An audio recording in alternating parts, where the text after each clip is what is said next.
Assalamualaikum warahmatullahi wabarakatuh. Kita bertemu lagi dalam siri penjelasan saya ke atas buku Wahai Ibu, Wahai Ayah. Kita sekarang berada di muka surat 146 di mana saya menjelaskan perkara-perkara yang dapat dilakukan oleh anak-anak dalam rangka berbuat baik kepada ibu bapa setelah mereka meninggal dunia. Baik, tuan-tuan dan puan-puan, di sana ada sebuah ayat Quran yang sangat penting ya. Yang ini surah An-Najmi, surah nombor 53 ayat nombor 39. Surah nombor 53 ayat nombor 39 di mana Allah Subhanahu Wa Taala berfirman, A'udzubillahi minasyaitonirrajim wa alaysa lil insani illa ma sa'a. Dan sesungguhnya tidak ada bagi manusia itu, tidak ada bagi insan itu kecuali apa yang dia usahakan. Okey, maknanya di akhirat kelak, saya, tuan-tuan, dan sesiapa lain, dia tidak akan mendapat apa-apa ganjaran mahupun apa-apa balasan, ganjaran pahala mahupun balasan dosa, melainkan berdasarkan apa yang dia sendiri usahakan ketika di dunia dahulu. Dan tuan-tuan dan puan-puan, anak-anak sebenarnya merupakan hasil usaha ibu dan bapa. Dalam sebuah hadis yang riwayatkan oleh Imam Abu Daud, Rasulullah sallallahu alaihi wasallam bersabda yang bermaksud sesungguhnya sebaik-baik apa yang dimakan oleh seseorang ialah daripada hasil usahanya dan anak dia merupakan hasil usahanya. Tuan-tuan dan puan-puan, sesiapa yang ada anak-anak pasti mengetahui betapa besarnya kerja ataupun kerja keras untuk menjaga, mendidik anak-anak, memberi mereka pakaian, menjaga mereka ketika mereka sakit, menyekolahkan mereka daripada mereka kecil, bayi lagi. Bahkan bagi seorang ibu ketika anak dalam kandungan pun sudah berusaha untuk menjaganya, bersusah payah melahirkannya dan menjaga anak itu daripada kecil, menyusukan, menukar lampin dan banyak sangat. Saya pun speechless, tak dapat nak senaraikan semua. Sampailah mereka sekolah, hantar ke sekolah, pakaian sekolah, yuran sekolah, buku-buku. Kemudian walaupun dah ke universiti, masih juga fikirkan urusan anak-anak sehingga dah besar pun kadang-kadang, dah grad daripada universiti apa pun, masih lagi ibu bapa memikirkan kebaikan, kebajikan anak-anak. Maka anak-anak itu adalah hasil usaha ibu bapa dan mereka mendapat balasan pahala atas usaha mereka membesarkan anak-anak daripada kecil, daripada kandungan sampailah anak-anak itu dewasa. Jadi tuan-tuan dan puan-puan, saya dan anda adalah hasil usaha ibu bapa kita masing-masing. Saya dan anda adalah hasil usaha ibu bapa kita masing-masing dan mereka mendapat pahala dengan kehadirannya kita di dunia ni. Dengan kita sekarang ni sudah besar, sudah dewasa, sudah pun tua, mereka mendapat pahala kerana kita ini, saya dan tuan-tuan dan puan-puan, merupakan hasil usaha mereka. Apatah lagi jika mereka, yang ini ibu bapa, semasa kecil, mereka lah yang mengajar kita mengenal huruf-huruf yang pertama. A, B, C, D, E. Mengajar kita mengenal nombor-nombor yang pertama. 1, 2, 3, 4, 5. Mengajar kita mengenal huruf-huruf Arab yang pertama. Alif, Ba, Ta, Sa. Maka setiap kali kita membaca, mereka mendapat pahala. Setiap kali kita mengira, mereka mendapat pahala. Setiap kali kita baca Al-Quran, mereka mendapat pahala. Kalau mereka lah juga yang mengajar kita perkataan-perkataan yang pertama, ayat-ayat yang pertama, mereka juga mendapat pahala sehinggalah sekarang ini. Sampai sekarang ni apabila kita berbicara, bila kita bercakap dalam apa bahasa pun, mereka mendapat pahala sebab mereka lah yang telah memperkenalkan kepada kita, yang mengajar kepada kita perkataan-perkataan yang pertama, susunan-susunan ayat yang pertama.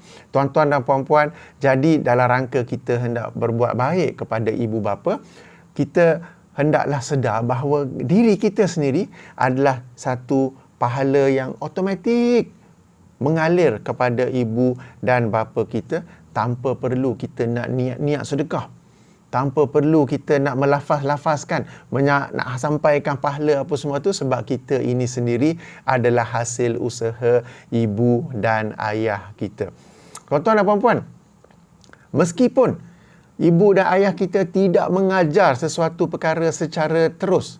Sebagai contoh, saya sendiri ketika kecil dulu, ibu dan ayah saya tidak mengajar alif bata, tetapi mereka panggil ustaz dan ustazah dan ustaz dan ustazah.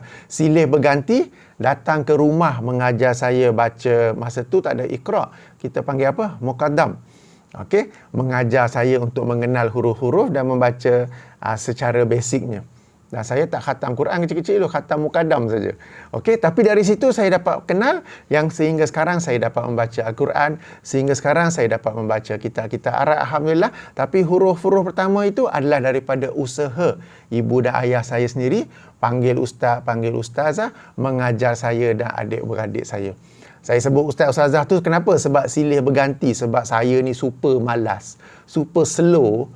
Ustaz dan ustazah pun give up nak ajar. Akhirnya tak nak, tak apalah, tak apa. Okey, jadi silih berganti. Ya. Jadi walaupun mereka bukan ajar kita secara direct, tapi mereka hantar kita ke tadika, mereka hantar kita ke sekolah. Itu adalah usaha yang dengan itu di tadika, di sekolah kita dapat membaca, kita dapat mengira, kita dapat berbicara baik dalam bahasa Melayu, baik dalam bahasa Inggeris. Mereka mendapat pahala. Okey. Dan ini bukan sekadar satu usaha, tetapi juga satu amalan bagi mereka. Dan bila kita sebut satu amalan, ada satu ayat dalam surah Yasin. Ramai orang baca surah Yasin untuk orang meninggal dunia, kemudian mereka hadiahkan pahala tanpa mereka faham ada apa dalam surah Yasin tu. Baik, mari kita rujuk surah Yasin, surah nombor 36, ayat nombor 54. Surah nombor 36 ayat 54, di mana Allah Subhanahu wa taala berfirman, A'udzubillahi minasyaitonirrajim. Falyauma la tuzlamu nafsun syai'a. Maka pada hari ini, pada hari akhirat, pada hari kiamat, tidak dizalimi walau seorang jua. Wala tujzauna, dan tidak juga diberi balasan illa ma kuntum ta'malun, kecuali apa yang kalian amalkan. Jadi tuan-tuan dan puan-puan, pada hari akhirat tidak ada zaliman langsung, dan setiap orang tidak diberi wala tujzauna, maknanya awal-awal lagi nafi, tidak diberi apa-apa balasan illa kecuali ma kuntum ta'lamu, apa yang kalian sendiri amalkan. Ya, jadi anak-anak ini adalah amalan ibu bapa, sebab jangan pandang mendidik, membesarkan anak-anak ni sebagai sesuatu yang remeh, sebagai sesuatu house chores ke apa ke yang pandangan macam secondary ke apa ke. Ianya satu amalan yang besar yang dapat memberi pahala kepada ibu bapa setelah mereka meninggal dunia. Selama anak itu masih ada, selama itulah mereka mendapat pahala. Tuan-tuan dan puan-puan, berdasarkan dua ayat ini timbul perbincangan, bagaimana dengan amalan orang lain?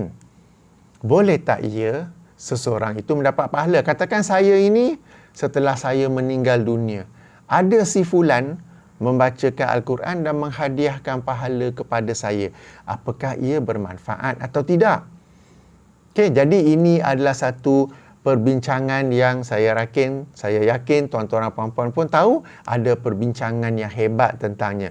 Pandangan pertama berkata, ya, pahala itu sampai dan bermanfaat, kerana walaupun ada ayat-ayat Quran yang berkata seseorang itu tidak diberi balasan, tidak diberi ganjaran, melainkan berdasarkan usaha dan amalan dia sendiri, tetapi ada hadis-hadis daripada Nabi SAW, hadis yang sahih yang menerangkan orang yang telah meninggal dunia mendapat manfaat daripada amalan orang lain. Sebagai contoh, sembahyang jenazah, dia mendapat manfaat daripada orang lain. Contoh, doa mereka yang ramai-ramai sembahyang jenazah, dia mendapat manfaat. Sebagai contoh, anak yang sebelum ni saya bacakan, anak yang ingin memberi sedekah, lalu dia meniatkan sedekahnya itu ke atas ibunya, dia sedekahkan kebun yang berbuah tu kan, ada dalilnya tu. Demikian juga anak yang ingin mengqadakan puasa ibu atau ayahnya yang nazar untuk puasa tapi tak sempat puasa, maka mendapat pahala. Demikian juga haji yang yang hendak dibuat, maka ada badal haji. Maka berdasarkan dalil-dalil itu, mereka berkata orang lain pun apabila buat amalan, lalu dia niatkan kepada orang yang telah meninggal dunia, maka orang itu akan pahala itu akan sampai dan ia bermanfaat kepada orang tersebut. Ini pandangan pertama. Pandangan kedua kata, ayat Quran dan yang dua kita baca ni, surah An-Najmi, surah Yasin ni sudah jelas. Allah SWT menerangkan bahawa seseorang itu tidak akan diberi apa-apa balasan, apa-apa ganjaran, melainkan apa yang dia sendiri usahakan, apa yang dia sendiri amalkan. Maka, jika orang lain nak amalkan, ia hendaklah berdasarkan dalil, di mana dalil itu mengecualikan apa yang dinafikan dalam ayat ni. Melainkan, maksudnya apa? Maksudnya, seseorang yang telah meninggal dunia tidak mendapat apa-apa manfaat daripada orang lain kecuali apa yang ditunjuk oleh dalil, seperti solat jenazah, seperti doa orang-orang yang solat jenazah, seperti anak yang bersedekah bagi pihaknya, anak yang qada puasa nazarnya, anak yang buat badal haji. Okey, jadi kecuali-kecuali yang ada dalil itu, maka ia pengecualian daripada Rasulullah sallallahu alaihi wasallam, maka itu adalah pengecualian yang sah sebab Rasulullah sallallahu alaihi wasallam adalah penjelas Al-Quran. Maka Rasulullah sallallahu alaihi wasallam menjelaskan bahawa ayat 39 surah An-Najmi tadi, ayat 54 surah Yasin tadi, betul, semua orang dinafikan daripada apa-apa balasan kecuali amalan dia dan amalan orang lain yang ditunjuk oleh hadis Nabi. Yang ni solat jenazah, puasa tu. Nabi SAW tidak pernah mengajar untuk melakukan pembacaan ayat Quran dan menghadiahkan pahala kepada orang yang telah meninggal dunia. Padahal kematian adalah sesuatu yang lazim berlaku pada zaman baginda dan orang-orang pada zaman baginda juga lazim membaca Al-Quran. Sehingga jika membaca Al-Quran itu boleh dihadiahkan kepada orang yang telah meninggal dunia, bermanfaat kepada orang yang telah meninggal dunia, nescaya Rasulullah sallallahu alaihi wasallam akan menganjurkannya atau mengajarnya. Memandangkan baginda tidak menganjurkannya, tidak mengajarkannya, bererti membaca Al-Quran itu bukanlah sesuatu yang dapat memberi manfaat kepada orang yang telah meninggal dunia. Boleh faham ke? Okey, jadi memang ada dua pandangan yang mengecualikan ayat 39 surah An-Najmi, ayat 54 surah An-Najmi. Pandangan pertama berkata, memandangkan solat jenazah boleh, memandangkan anak boleh qada puasa, anak boleh sedekahkan, maka berdasarkan kaedah qiyas, anak pun, orang lain pun boleh juga buat amalan-amalan lain, termasuklah membaca Al-Quran. Pandangan kedua pula berkata, tak boleh kecuali apa yang Nabi tunjuk. Dan Nabi tak tunjuk pun membaca Al-Quran ni salah satu amalan, maka tak perlu nak kias-kias. Sebab kias ini digunakan untuk perkara yang baharu yang tidak ada pada zaman Rasulullah sallallahu alaihi wasallam. Membaca Al-Quran dan kematian adalah sesuatu yang ada pada zaman Rasulullah. Maka apabila Rasulullah tidak mengajar, tidak menganjurkan membaca Al-Quran dan dihadiahkan pahala kepada orang yang telah meninggal dunia, berarti ia bukanlah sesuatu yang bermanfaat untuk mereka. Maka tak payah kita ni pandai-pandai nak kias-kias. Kias ni perkara yang baru. Baru muncul yang pada zaman Nabi tak ada. Kalau pada zaman Nabi ada dan Nabi tak ajar, berarti perkara itu memang bukan sesuatu daripada syariat Islam. Memang bukan sesuatu yang bermanfaat kepada orang yang telah meninggal dunia. Habis tu macam mana? Okay, tak apa. In that case, anda sendiri, saya sendiri, anda sendiri, sendiri-sendiri baca ayat Quran. Sendiri-sendiri baca Al-Quran. Mana-mana surah sekalipun. Dan anda tak perlu nak niat-niatkan lepas habis baca tu saya niatkannya kepada ibu bapa. Tak payah. Sebab anda itu sendiri adalah hasil usaha. Anda itu sendiri adalah hasil amalan ibu bapa anda. Dan apa juga kebaikan yang anda buat, mereka akan mendapatnya. Jadi ini berdasarkan ayat 39 surah Najmi, ayat 54 surah Yasin. Ya. Dan ini adalah perkara yang disepakati, tak ada khilaf. Kalau orang lain baca, entah siapa-siapa baca Al-Quran, nak hadiahkan kepada saya, yang itu khilaf, bermanfaat ataupun tidak. Sebab orang itu bukan hasil usaha saya. Orang tu tiba-tiba nak baca Al-Quran dan hadiahkan kepada saya. Okey, terima kasih, tapi you are not my effort. You have nothing to do with me. So why suddenly I can get benefit from you? Sebab kalau entah siapa-siapa boleh hadiahkan pahala, maka kenapa tidak dikatakan entah siapa-siapa boleh hadiahkan dosa? Saya tanya saja, bukan suruh buat, tanya je. Kalau dikatakan baca Al-Quran, kemudian kita niatkan, kita doakan pahala baca Al-Quran itu sampai kepada si fulan. Kenapa pula tidak dikatakan seseorang yang membaca majalah X-rated, membaca majalah porn? Contoh bukan suruh baca. Dah habis baca, saya niatkan dosa membaca majalah ini kepada si fulan. Kalau pahala boleh sampai, kenapa dosa tak sampai? Kan? Sebab itu dalam ayat ini, Allah berfirman, surah Yasin ayat 54, maka pada hari ini tidak dizalimi seorang jua.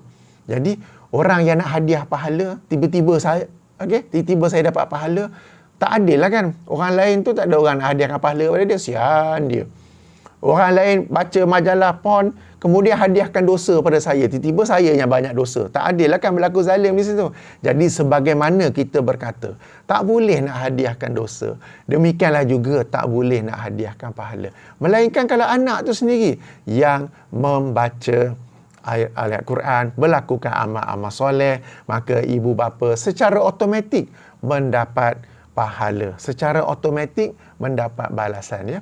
Bagaimana pula kalau anak yang buat perkara salah? Anak yang buat perkara dosa.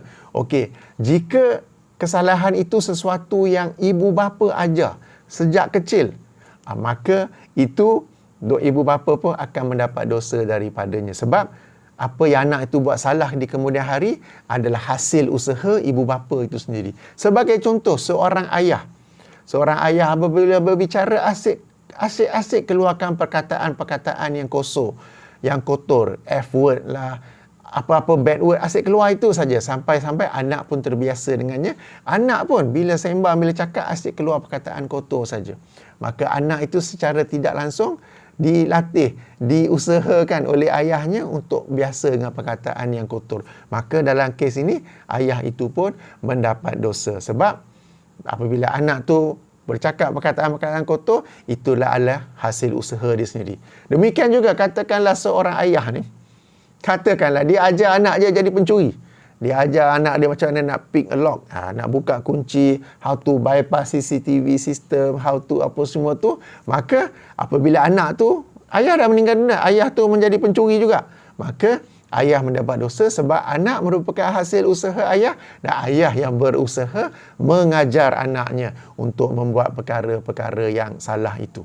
Berbeza jika ayah tak ajar, ayah dah ajar untuk jadi baik, jadi soleh apa semua, anak tu entah kenapa entah nak jadi pencuri, maka itu adalah kesalahan anak, bukan kesalahan ibu bapa. Jadi ada bezanya di situ, ya. Baik, jadi yang saya nak tekankan di sini, tuan-tuan dan puan-puan, untuk orang lain membaca Al-Quran dan menghadiahkan pahala ada perbezaan pandangan. Okey? Berdasarkan ayat-ayat yang kita baca, berdasarkan surah Yasin, surah yang biasa orang baca untuk hadiahkan pahala, dikatakan la wala tujzauna illa ma kuntum ta'malun. Pada hari akhirat kelak, tidaklah seseorang itu diberi balasan melainkan apa yang dia sendiri amalkan. Dan orang lain baca Yasin tu bukanlah amalan si mati.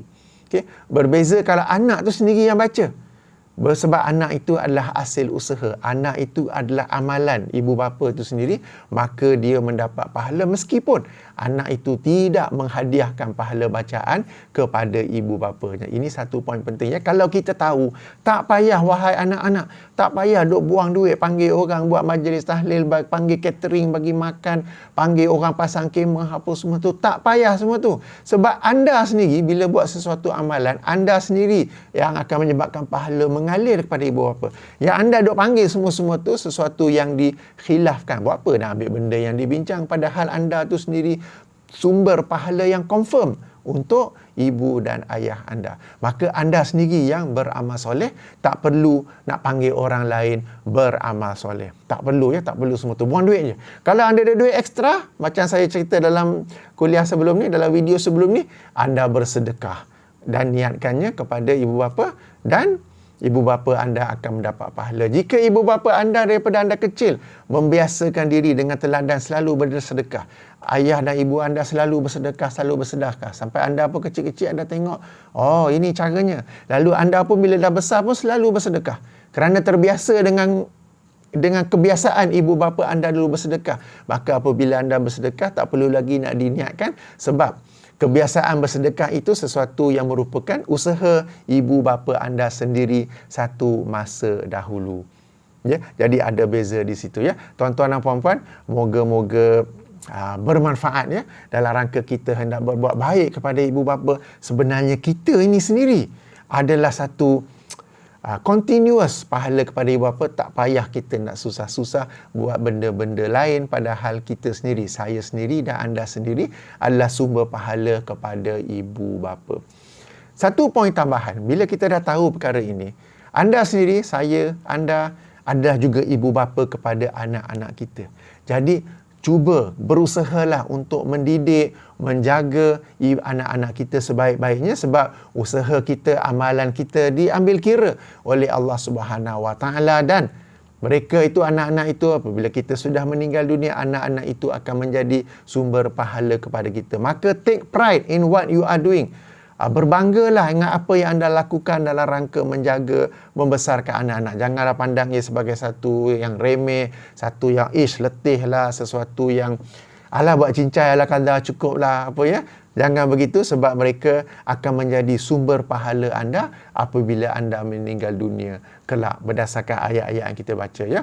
Sebagaimana ibu bapa anda mendapat pahala daripada anda pula akan mendapat pahala daripada anak-anak yang anda berusaha untuk menjaga, mendidik, memberi pakaian, menghantar sekolah, balik sekolah, mengajar cara sembahyang, mengajar cara mengaji dan sebagainya ya. Jadi take pride in whatever you are doing regarding to your kids. Jangan pandang ini sebagai sesuatu yang remeh, sesuatu yang meletihkan. Kita bagi pada bibik sajalah, kita bagi pada tadika sajalah, hantar pada sekolah, biar sekolah uruskan, aku tak tahu apa langsung. Jangan begitu ya, tuan-tuan dan puan-puan. Baik, sehingga sini saja dahulu. Subhanakallahumma wa bihamdika asyhadu an la ilaha illa anta astaghfiruka wa atubu ilaika. Assalamualaikum warahmatullahi wabarakatuh.